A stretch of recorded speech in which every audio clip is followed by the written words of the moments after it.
श्री शिवसतीने केलेली श्री गणेशाची स्तुती। श्री शक्ती शिवा उचतुः नमस्ते गणनाथाय गणानां पतये नमः। भक्तिप्रियाय देवेश भक्तेभ्यः सुखदायक। स्वानन्दवासिने तुभ्यं सिद्धिबुद्धिवराय च। नाभिशेषाय देवाय धुण्डिराजाय ते नमः। वरदाभयहस्ताय नमः परशुधारिणे। नमस्ते श्रुणिहस्ताय नाभिशेषाय ते नमः।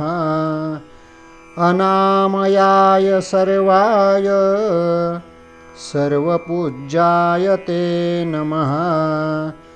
सगुणाय नमस्तुभ्यं ब्रह्मणे निर्गुणाय च। ब्रह्मभ्यो ब्रह्मदात्रे च गजानन नमोऽस्तु ते। आदिपूज्याय ज्येष्ठाय ज्येष्ठराजाय ते नमः। मात्रे पित्रे च सर्वेषां हेरम्बाय नमो नमः। अनादये च विघ्नेश विघ्नकर्ते नमो नमः। विघ्नहत्रं स्वभक्तानां लम्बोदर नमोऽस्तु ते।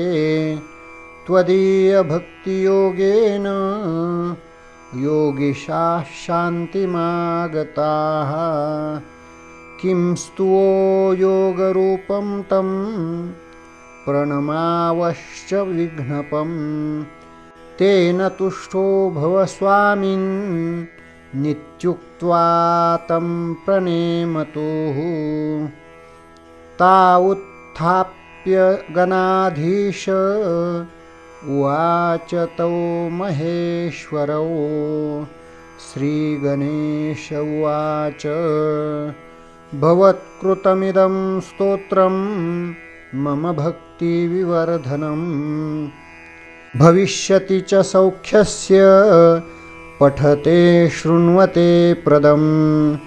भुक्तिमुक्तिप्रदं चैव पुत्रपौत्रादिकं तथा। धनधान्यादिकं सर्वं लभते तेन निश्चितम्। इति श्रीशक्तिशिवकृतं गणाधीशस्तोत्रं सम्पूर्णम्।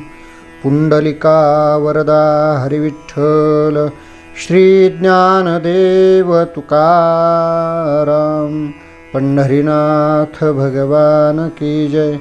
माऊली ज्ञानेश्वर महाराज की जय। जगद्गुरु तुकाराम महाराज की जय।